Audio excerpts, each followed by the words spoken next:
This is a colonized mind at work, in my opinion. It's the internalized inferiority that still sees the white Western man as the ultimate judge of what's right and what's wrong and what's important, as if the truth needs to be echoed by the empire itself before it becomes truth. Look, they have a remarkable knack for being able to say something that's true while still lying. Bear that in mind. Because listen, we cannot trust anything that they say. That's a fact. The history of the Western world is a history of lies, of betrayal, mass murder, moral hypocrisy on an industrial scale. They have never stood with the oppressed without a hidden agenda. Not once, not ever. Now, as always, I'm bringing for you Shahid Bolsen again with another banger that is quite interesting. Take a listen to his view on what Americans should do when things are not working. Let's watch.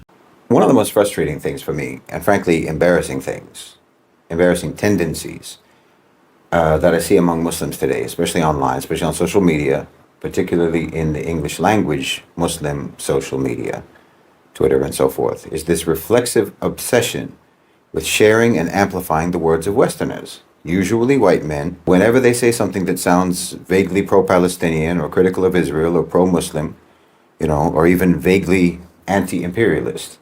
The moment one of them says, Israel maybe shouldn't be killing children, well, Muslims flood their pages, repost their statements, and act like the gates of justice have finally creaked open because someone important has finally spoken, as if their voices make our cause valid. This is a colonized mind at work, in my opinion. It's the internalized inferiority that still sees the white Western man as the ultimate judge of what's right and what's wrong and what's important, as if the truth needs to be echoed by the empire itself before it becomes truth. Look, they have a remarkable knack for being able to say something that's true while still lying. Bear that in mind. Because listen, we cannot trust anything that they say. That's a fact.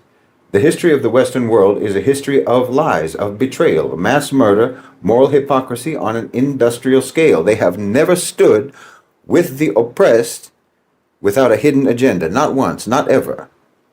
When they speak, they are not speaking to you. They're not speaking for you.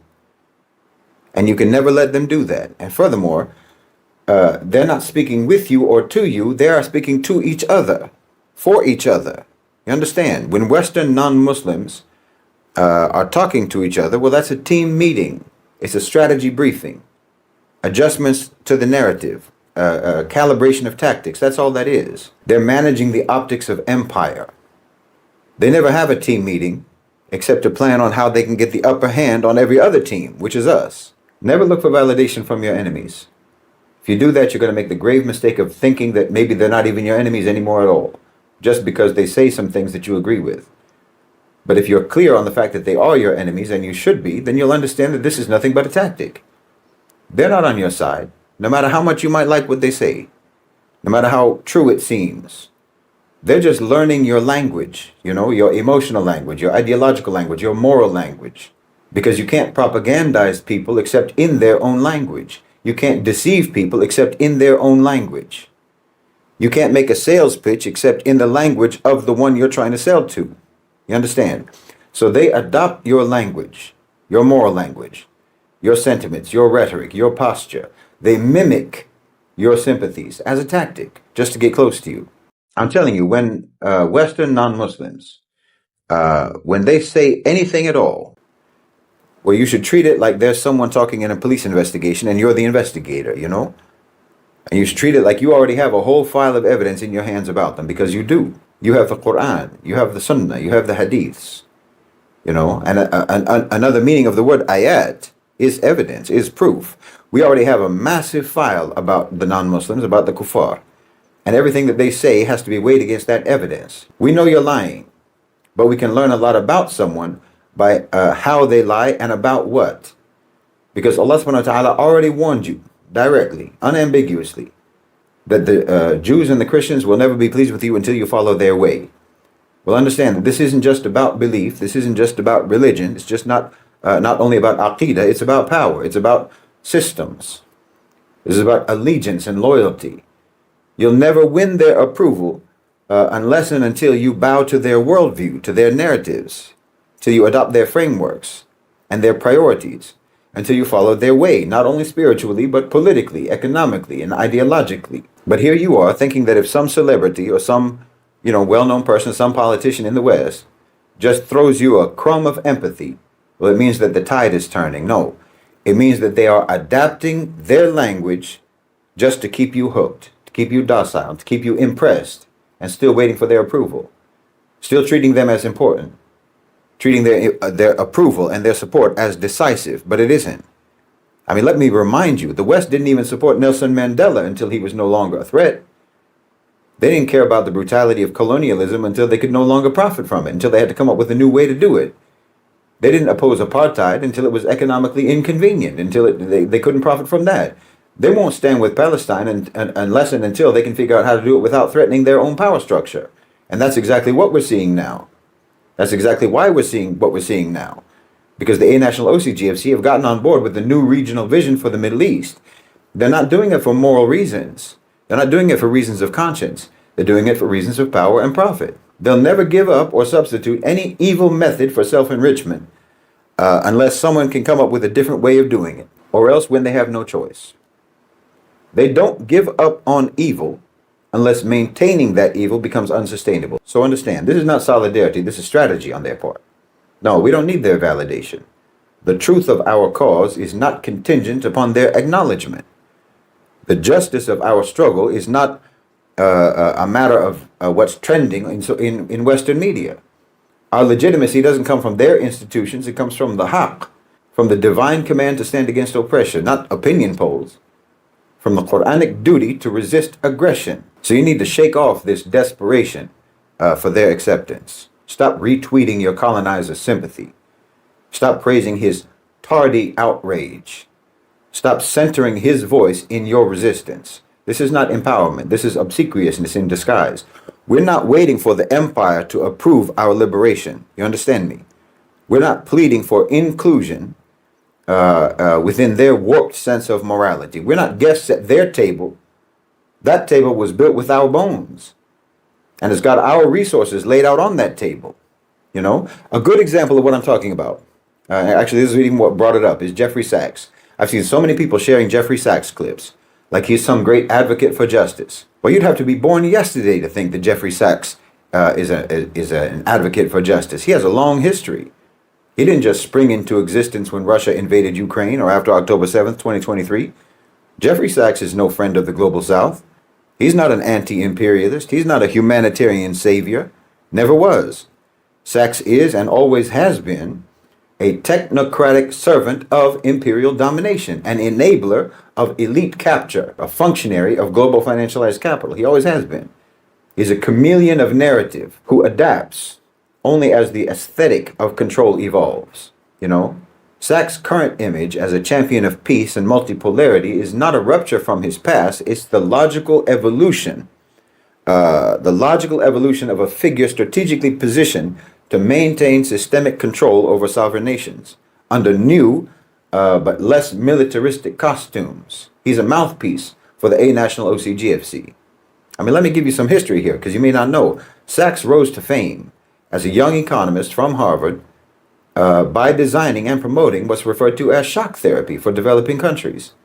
The rapid liberalization of markets, the removal of subsidies, mass privatization and deregulation, neoliberalism. These are not humanitarian reforms. This is textbook neoliberal interventions designed to break the back of sovereign state economies and to pave the way for foreign capital takeover, for foreign investors. Let's be clear. In 1985, Sachs' Plan Bolivia helped to crash inflation in Bolivia, but he devastated the working class in that country. He destroyed public services, and he opened the door to foreign exploitation. This was an experiment in neoliberal social engineering. And then in Poland, in 1989, 1990, Sachs oversaw a similar restructuring campaign, causing mass unemployment, vanishing pensions, foreign corporate penetration, all under the guise of economic freedom.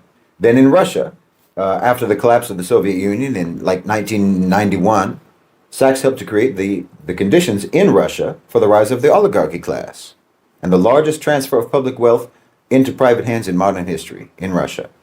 In each case, Jeffrey Sachs acted as an instrument of Western financial colonization. enforcing what was then called the Washington Consensus, with outcomes that entrenched poverty, entrenched and worsened inequality, and destroyed state capacity. This is not a man who ever stood with the oppressed.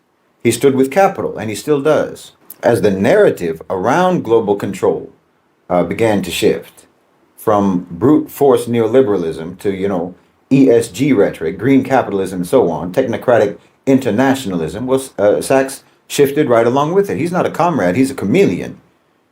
He entered the United Nations system. He became the director of the Millennial Project, and started advocating for the Sustainable Development Goals, the SDGs. Well, these goals aren't anti-imperialist. They're just imperialism with a smile. It's a way of subordinating global South countries to the global elite's technocratic framework. The SDGs were drafted by the same institutions that imposed structural adjustment reforms, and for the same reasons. They're managed through corporate partnerships and through foundations, private foundations, many of which have private stakes in extracting wealth from the global South, whether through mineral contracts or data harvesting or greenwashing.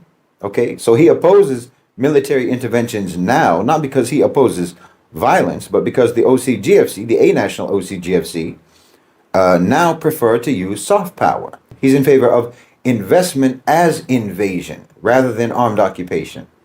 Jeffrey Sachs didn't switch sides. The side that he's on simply evolved in its approach. So now Jeffrey Sachs, now he's a regular speaker at BRICS events.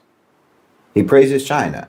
He decries NATO. He speaks the language of multipolarity. But this support is not solidarity and it's not sincerity. It's opportunistic harmonization with the shifting centers of elite power. That's all it is. Jeffrey Sachs realizes and recognizes the reality that the age of US-led unipolarity is fading. The A-National OCGFC-led system is positioning itself through digital finance, through global governance, and through the creation of these regional economic blocs. This is the new global order, global financial partnerships and what have you. So he attaches himself to this new discourse, not to resist empire, but to manage it as it changes shape, as this shift and this transition takes place, as I've talked about many times. His advocacy for multipolarity is not rooted in any love for the dignity of the global South. It's just technocratic pragmatism, designed to try to keep him relevant as a narrative manager in the emerging architecture of the A-National OCGFC and their control system. He doesn't advocate for self-determination. He advocates for elite integration. He calls for peace, but only under the terms of those who already dominate. You understand? The most dangerous imperialists are not the ones who drop bombs on cities. They're the ones who convince the oppressed that their chains are golden bracelets, and that's what Jeffrey Sachs does. He did more long-term damage to the global South with his clipboard than most generals could ever do with tanks and bombs. He entrenched foreign dependency. He entrenched economic servitude behind a facade of fiscal reform, the IMF, repackaged imperialism as development, and now he sells it again as sustainability. He's not a break from empire. He's just part of the public relations department of empire. He's a salesman of domination in the era of humanitarian capitalism. He's just moving alongside the center of gravity as it shifts to the global South. And he's doing that to protect the same interests that he served when the center of gravity was in the West. Sachs is not your ally. He's just the technocrat that the empire sends when bombs are no longer useful, no longer fashionable. His current language of, peace, equity, sustainability, multipolarity, and so on, is built on the ruins of the countries that he helped to dismantle. No matter what costume he wears, neoliberal architect, UN envoy, BRICS guest speaker, he serves the same structure. The same structure that he helped to build, to protect, and now to recalibrate. Jeffrey Sachs is not an anti-imperialist. He's just an ambassador of the newest version of imperialism. But, I think part of why we get confused about people like Jeffrey Sachs, aside from, like I say, our own colonized mindset, is this whole thing about Islamophobia, which is a word that Muslims didn't even coin ourselves, but we quickly adopted it. And with it, we adopted a whole framework of thinking that has, in my opinion, distorted our understanding of the world around us and our relationship with non-Muslims. See, the term Islamophobia implies that only some non-Muslims have a problem with Islam. It frames their hostility as an irrational fear, a kind of social prejudice like racism or xenophobia. And this whole concept fits very nicely among liberals who like to think that racism and xenophobia are exclusively the pathologies of right-wingers. So it makes us think the same way. It frames our relationship with non-Muslims along the left-right socio-political dividing lines of the West. The right is against us, the left is on our side. And we know that the left is on our side because they call the right Islamophobes. That makes them our allies. But this is not what Allah subhanahu wa ta'ala taught us, how to understand the reality of this relationship that we have with the non-Muslims. We don't need a new vocabulary. We already have the correct term, and it's not Islamophobe, it's kuffar. Those who knowingly reject the truth and try to cover the truth. Allah has already told us very clearly how they feel about us. No matter which side of the Western political, socio-political spectrum that they sit on, they will not cease to fight you until they turn you back from your religion if they're able. That's what Allah told us. He said that hatred has already appeared from their mouths, from their words, and what their hearts conceal is far worse. And Allah subhanahu wa ta'ala also said that they are allies one of another. And if you don't do the same, be allies, then there will be great fitna in the land and corruption. No, this isn't about a phobia. It's not about a fear of Islam. This is about rejection of Islam, rejection of the truth, and hostility to Islam and to the truth, opposition to the truth. Whether they express that through bombs or through books, through war or through law, through mockery or through policy, through rhetoric or through comedy, it doesn't matter. It all stems from the same place, which is kufr, disbelief. So stop saying Islamophobia. It's a misunderstanding that we need to correct because it's warping our own worldview. The most dangerous result of using this term is that it has tricked Muslims into thinking that there are Islamophobes among non-Muslims and there are allies among non-Muslims. That some kuffar are our enemies and other kuffar are standing with us. But that's not the paradigm that the Quran teaches us. We do not have allies amongst them. They are allies of each other and we are one ummah. And if you don't grasp that, then you're just setting yourself up for betrayal, for disappointment, and for co-optation. I'm not saying that we have to treat all non-Muslims as enemies. No. But just the fact that I even have to say that.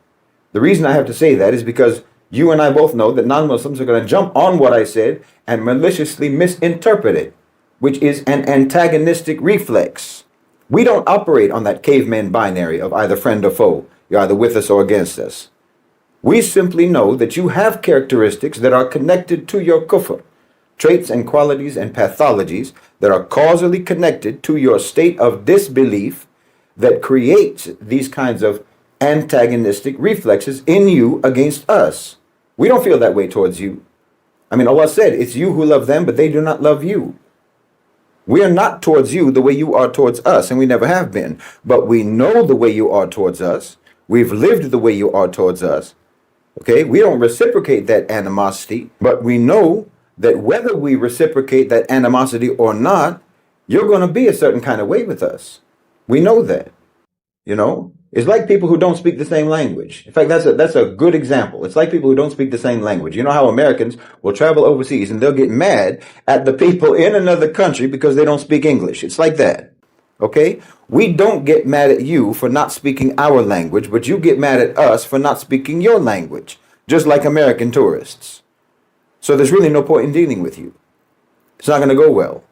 And here I'm not talking about linguistic language, obviously, but the language of character, the language of morality and belief. We know you don't speak our language in this regard, and that's fine. You have your language, that's fine. But you insist that we speak your language in this regard. So ultimately, we just don't really need to mingle with each other. It's not going to work out.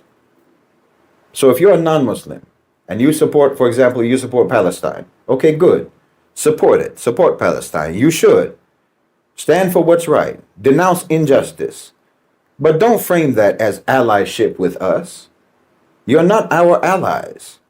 You're just human beings who are, in this instance, like in this situation of Palestine, choosing not to side with evil. Okay, that's your moral obligation as a person of conscience. It doesn't make you one of us. It doesn't mean that now we have to bend our principles to keep your approval. You go talk to your own people. Deal with your own folk. That's what I'm saying. You don't have to come and link arms with us. It's your own people who are committing this genocide. It's your own people who pretty much committed every genocide. So you go ahead and you talk to your people if you are genuinely against what they are doing. You have that team meeting. Okay? You try to talk them out of being evil. because you think it's the right thing to do.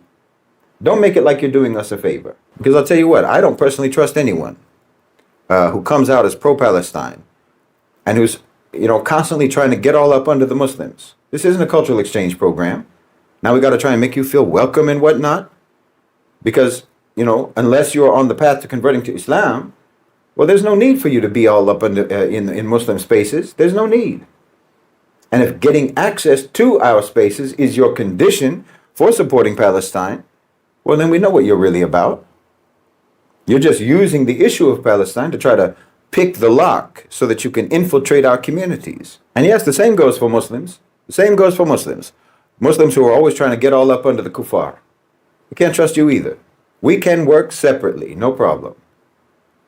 We don't need you to represent us. We don't need you to explain us. We don't need you to humanize us. We don't need you to love us. We don't need you, period. And that's not an insult. But I know that you'll think it is, which just goes back to what I was saying about all of the qualities that are intrinsic in your kufr that make you need us to be beneath you. They need us to celebrate you, to cherish you, to overvalue you. You're radioactive. You can't help it, but you are. And anybody who gets close to you is going to get radiation poisoning. That's just the way it is. You have to understand that about yourselves, and we Muslims have to understand that about you. It's like the hadith of Rasulullah sallallahu alaihi wasallam about a man who has a friend. One of the friends has a perfume shop, and another friend is a blacksmith. So when he goes to visit that first friend, he leaves that visitation smelling like perfume, and he carries that fragrance everywhere he goes. But when he visits the blacksmith, well, he leaves smelling like coal, smelling like smoke, and the stench follows him everywhere. I mean, this actually applies in real physical terms when we're talking about non-Muslims. I'm sorry to say, your hygiene isn't like our hygiene, let's be honest. Well, you can hang around with a non-Muslim and find your clothes covered with cat hair, covered with dog hair. Their car smells like McDonald's. They might have alcohol on their breath, who knows what. When COVID came along in 2019, 2020, people had to be taught how to wash their hands. In 2020, I mean, come on. But spiritually and psychologically and intellectually, it's the same effect. Just like the smoke from the blacksmith. Your mind gets clouded. The smoke gets in your eyes. You can't see clearly. You get confused because of the confusion that pervades the lives of non-Muslims, non-believers. The moral confusion, the psychological confusion. But when you come back and spend time with other Muslims, you get that perfume again. You get that clarity, that spiritual and psychological hygiene. That's how it feels. That's how it really feels. And there's a reason for that. Order and clarity cannot ally with chaos and confusion. It just doesn't work. We have to concentrate on ourselves, on what we have to do. And the solution to our issues is not going to come from the West or from Westerners or from non-Muslims. You need to get that out of your head. Like I say, Jeffrey Sachs is not your friend. Mearsheimer is not your friend. Ritter and Galloway and the rest of them, these are not your friends. Now, to some extent, I will make a difference. I do make a difference between the non-Muslim Westerners who craft public opinion, who push narratives, and the non-Muslim Westerners who just receive those opinions and believe those narratives. Individual non-Muslims can be exceptions to the rule. There's no doubt about that. But you'd be a fool if you went through life on the basis of exceptions to the rule.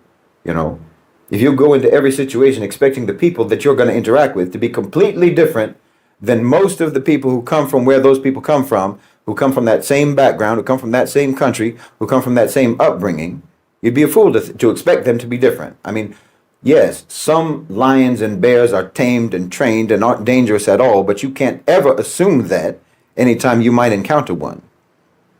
And if anyone gets offended by me telling Muslims that they should be cautious, that they should be aloof, that they should work separately, that they should not trust easily, well, that just exposes your real intentions as far as I'm concerned. Because nobody ever wants you to let your guard down unless they're planning to strike you. And we've been struck so many times. I think anyone who is actually sincere would completely understand why we would and why we should keep our guard up. If you're a non-Muslim Westerner and it hurts your feelings for Muslims and for non-Westerners to be suspicious about you, well, blame your own so-called civilization and blame your own history. Don't blame us for learning the lessons from that history. Yes, that's Shahid Bolsen for you. He speaks without mincing his words and he speaks sense at all times. Tell me down in the comment section what you think about this. And if you're watching us for the first time, don't forget to subscribe to our channel, like this video, and also share. Thank you, and may the good Lord bless you. Goodbye.